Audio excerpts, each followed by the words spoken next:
Good morning, class. So, we are going to start a new chapter, that is organs of government, lesson number 10, page number 73. In this, we are going to see about the legislative, executive, and judiciary part, the three main organs of the government, and when these three organs works or functions properly, their power, their interpersonal relationship that we are going to discuss, and when these three organs will work properly in a better way, then the government will show up good results. So we are going to see how this all three principles works together. So let's see from the textbook one by one each topic. So there are three organs of the government. So government के तीन main organs हैं, that is legislative, executive and the judiciary. And in depth we are going to see in detail about how this formation of all these three organs of the government, their power, their function and interpersonal relation, मतलब एक दूसरे के साथ उनका जो relationship है, we are going to see about this. So the one of the main objective of the nation is to maintain law and order. Nation का main objective क्या होता है? लॉ एंड ऑर्डर को मेंटेन करना, welfare achieve करना and at the same time to nurture and protect the freedom and the fundamental rights of the citizen. लोगों की freedom को प्रोटेक्ट करना, उनके फंडामेंटल राइट्स को प्रोटेक्ट करना, that is the main objective of any nation. For the progressive development of a state it is necessary that all the three organs of the government, that is legislative, executive and judiciary, work in mutual unity. एक unity के साथ work करे, corporation के साथ, coordination के साथ work करे, so that the government can run it's administration effectively and efficiently. जब ये तीनों ऑर्गन्स प्रॉपरली वर्क करेंगी तो गवर्नमेंट अपने आप प्रॉपर वे में एडमिनिस्ट्रेट कर पाएगी एफिशिएंटली और इफ़ेक्टिवली. द लेजिस्लेटिव क्या होता है? जो लॉज फ्रेम करते, लॉज बनाते हैं. एग्जीक्यूटिव उन लॉज को इम्प्लीमेंट करते हैं और जुडिशरी वो प्रॉपरली मेंटेन हो रहा है, लॉ एंड ऑर्डर मेंटेन हो रहा है वो देखेगा. और अगर नहीं हो रहा है, कोई लॉ ब्रेक कर रहा है, तो लोगों को पनिश कर जो लॉज को वायलेट करते हैं, उस लॉ को तोड़ते हैं, उन्हें प्रॉपर पनिशमेंट प्रोवाइड करता है कौन? Judiciary. So legislative frames the laws, executive implements the frame laws and the judiciary maintains law and order by punishing the person who violates the law. The legislative as per the Constitution of India consists of Parliament, जो main centre में parliament होता है, legislative assemblies होती है जो state level पर work करती है, और executive as per the constitution of India में president, prime minister, cabinet ministers और जो एडमिनिस्ट्रेटिव सिस्टम है जो सेंटर में वर्क करता है, गवर्नर्स है, चीफ मिनिस्टर्स हैं, कैबिनेट्स है, और वो administration system eight state level. मतलब एग्जीक्यूटिव में हम सेंट्रल लेवल पे और स्टेट लेवल पे, टू लेवल्स पे होता है. सेंट्रल लेवल पे president, prime minister, cabinet minister और एडमिनिस्ट्रेशन सिस्टम उनका जो सेंटर पे वर्क करता है. फिर स्टेट लेवल पे governor, chief minister, cabinet system and administration system works at the state level.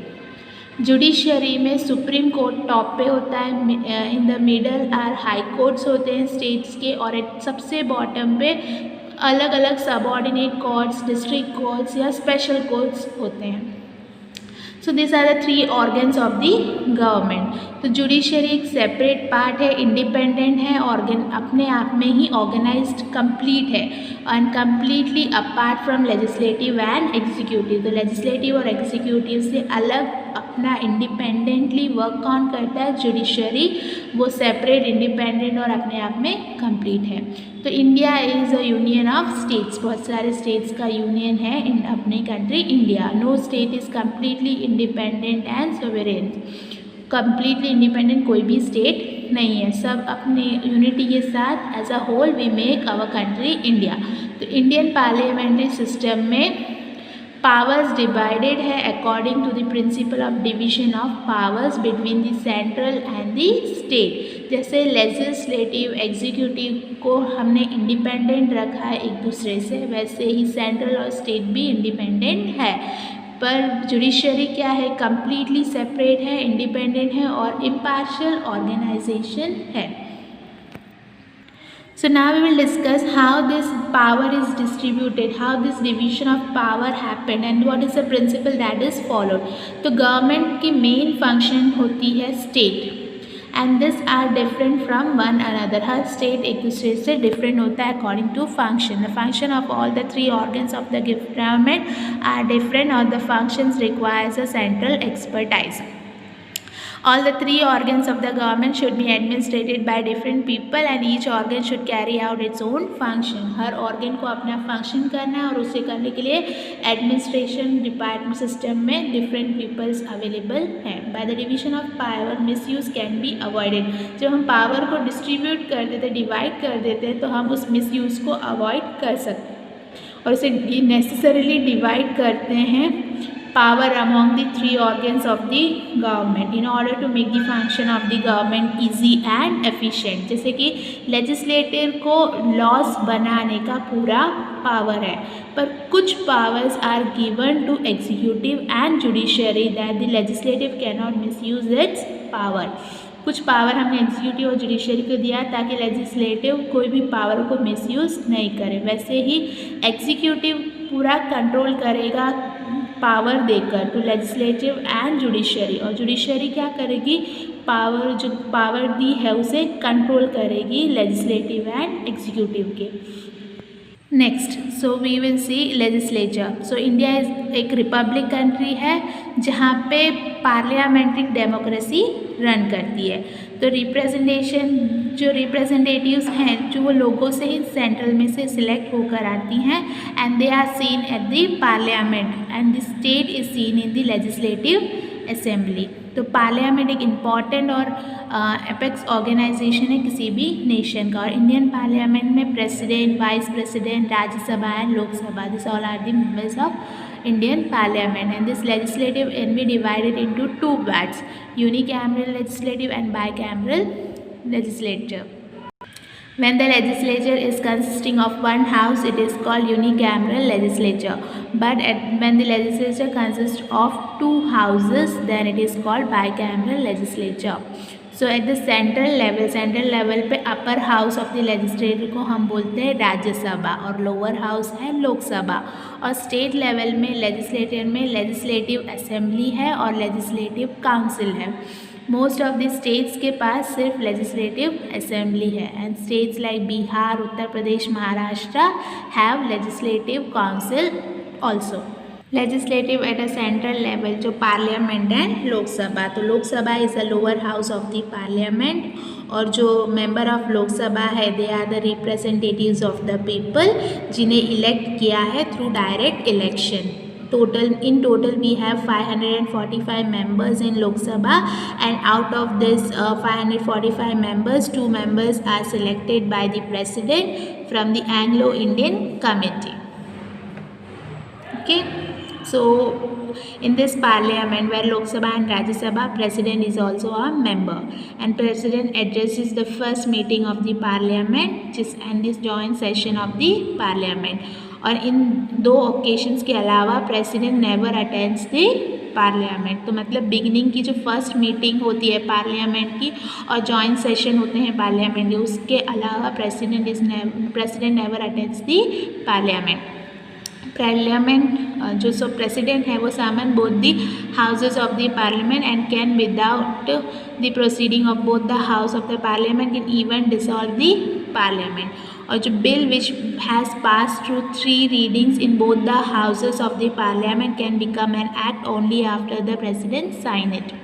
यानी अगर एक बिल पास हुआ है अपर हाउस और लोअर हाउस में तो उसे एक्ट बनने में उसे रूल बनने के लिए प्रेसिडेंट की साइन होना इम्पॉर्टेंट है. लोकसभा एक परमानेंट हाउस नहीं है, उसका 5 years का टर्म प्लान होता है, उसके बाद एक changes and if it is not dissolve before the completion of the 5 साल से पहले उसे डिसॉल्व नहीं कर सकते. कॉन्स्टिट्यूशन ऑफ इंडिया एक सुप्रीम पावर है, वो पार्लियामेंट नहीं है. The parliament has to enjoy its right within the limits prescribed by the constitution. संविधान कॉन्स्टिट्यूशन में जो हक दिए हैं, जो लिमिट्स दी है उसके अंदर रहते हुए पार्लियामेंट अपना पावर एंजॉय कर सकती है।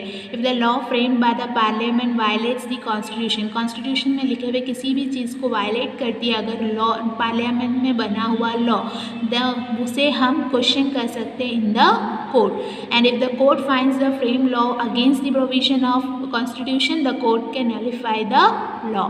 तो अगर कोर्ट में प्रूव हो जाए कि वो जो लॉ बना है पार्लियामेंट में वो कॉन्स्टिट्यूशन, संविधान के किसी भी चीज़ फैक्टर को किसी भी प्रोविजन को खंडित कर रहा है, ब्रेक कर रहा है, तो कोर्ट उस लॉ को नलिफाई कर सकती है, मतलब स्टॉप कर सकती है। Qualification for the member of Lok Sabha, तो एक क्वालिफाइड एज अ कैंडिडेट या लोकसभा के इलेक्शंस का मेंबर बनने के लिए एक पर्सन को सिटीज़न ऑफ इंडिया होना ज़रूरी है। उसकी एज 25 से ज़्यादा होनी चाहिए और ही और should not be having an unsound mind और इंसॉल्वेंट, मतलब कोई भी दिमागी प्रॉब्लम होनी चाहिए। He should not be an employ of the सेंट्रल और स्टेट गवर्नमेंट, सेंट्रल या स्टेट गवर्नमेंट का एम्प्लॉय नहीं होना चाहिए। उसको कोई भी क्रिमिनल केस में प्रूवन नहीं होना चाहिए। And he should be a period of 6 months between 2 sittings of the parliament, parliament की हर सिटिंग्स के बीच में 6 months का गैप होता है। And president can dissolve the Lok Sabha and the council of the prime minister. Member of any of the houses of a parliament can attend the proceedings of that house and can vote in the same house. पर जो cabinet ministry के member हैं उन्हें ये proceedings, लोग जो upper house और lower house के जो प्रोसीडिंग्स हैं उसमें मेंबर, ही और she is not a member of Lok Sabha, but वो अपर हाउस में मेंबर बन सकता है। ही और she can vote in that house only. जो गुजरात स्टेट के पास 26 मेंबर्स हैं लोकसभा में और लोकसभा का टाइम पीरियड 5 year होता है। After 5 year new members comes in, तो the president can dissolve it before that if needed, पर प्रेसिडेंट उसे डिसॉल्व कर सकता है पहले ही 5 years से पहले अगर ज़रूरत हुई तो।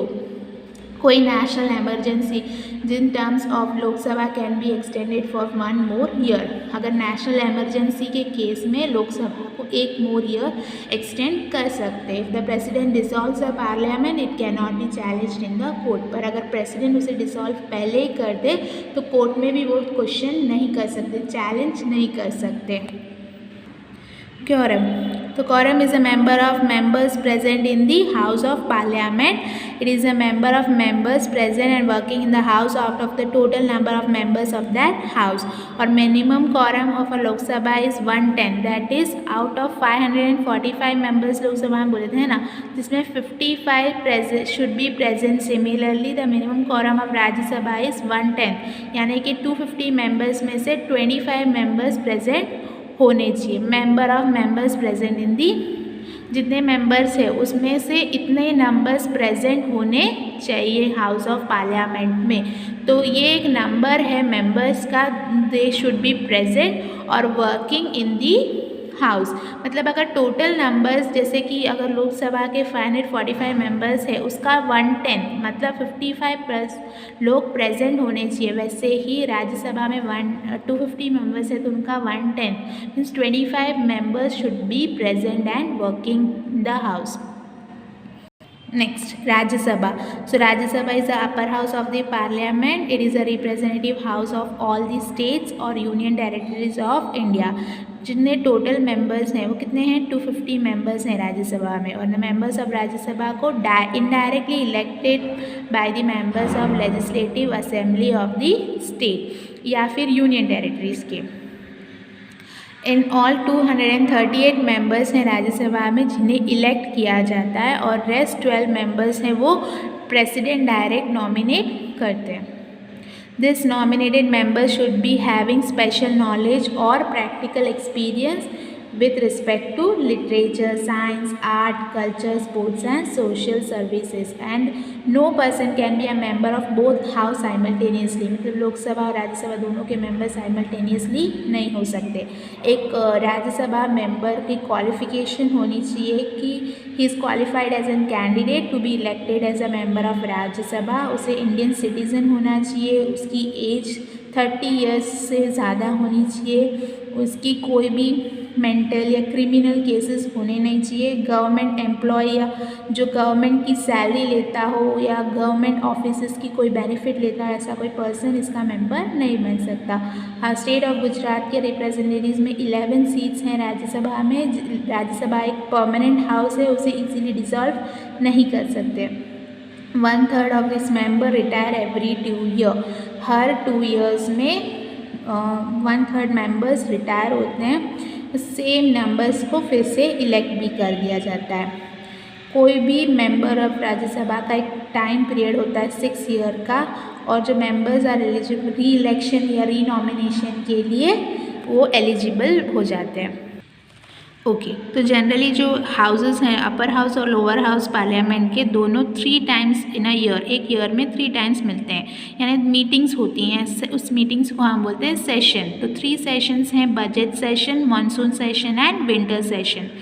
So Vice President of India by virtue of his office holds the office or chairman of Rajya Sabha, or Vice Chairman of Rajya Sabha is elected by the members of Rajya Sabha. Our first chairman of Rajya Sabha was Dr. Sarvepalli Radhakrishnan.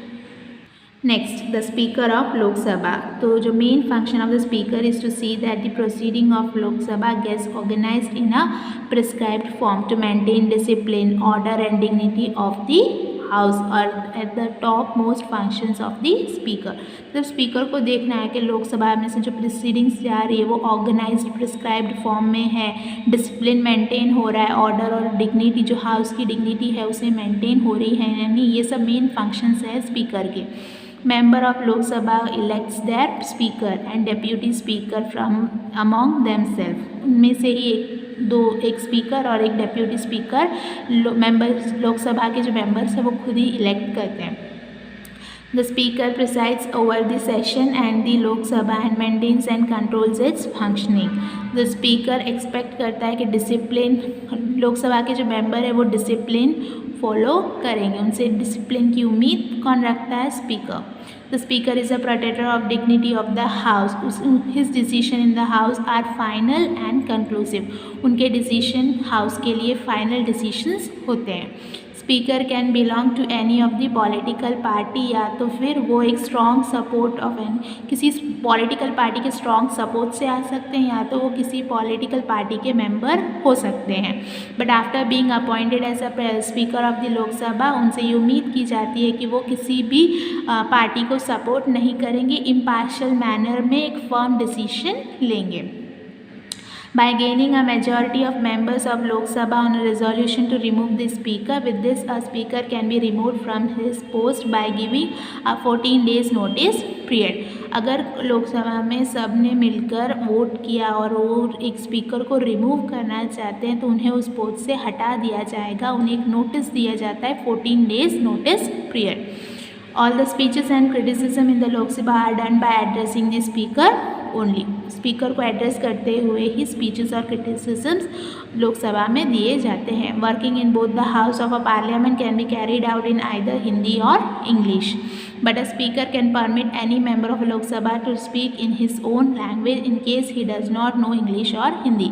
पर अगर वो लोकसभा के member को हिंदी या English नहीं आती तो अपनी ओन लैंग्वेज में बोल सकते हैं, अगर स्पीकर उन्हें permission they. If any member of Lok Sabha remains absent for a continuous period of 60 days without informing the speaker, then his seat is declared vacant. अगर लोकसभा का कोई भी मेंबर कंटिन्यूसली 60 डेज तक प्रेजेंट ना हो तो means present ना हो और उसने स्पीकर को इन्फॉर्म नहीं किया हो तो उसकी सीट वैकेंट डिक्लेयर की जाती है, मतलब उधर कोई और आ सकता है। Next, casting vote. So during any proceeding of the house there arises any question, matter या problem या कोई discussion, कोई बिल को लेकर, कोई एक्ट को लेकर, तो वो डिसीजन कैसे लिया जाता है? नंबर ऑफ वोट्स के बिहाफ पर, जिससे ज़्यादा वोट्स उसी डिसीजन को फाइनलाइज किया जाएगा। Against the matter are equal in number, then in such condition speaker अपना एक डिसाइडिंग वोट दे सकता है, उसे हम बोलते हैं कास्टिंग वोट।